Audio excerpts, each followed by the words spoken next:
think I might have mentioned earlier, sometimes we just have to get out of the house, especially in the wintertime, because we get the cabin fever so bad, we get dangerous for ourselves and others. So Charlie's brung us out of the house for our own protection. We're going to ride into town. Honey Baby's going to look at some crafty things, and oh, who knows what might happen before it's all over with. But, you know, it doesn't matter what happens because it's always fun. Oh, just look at the snow blowing across that field over there.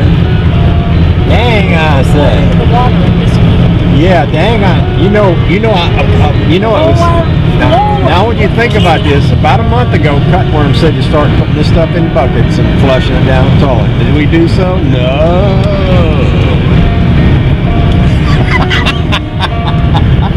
And we still got it. We still got it. I'm just saying. You know, I think he had some wisdom going there and all. I'm just saying.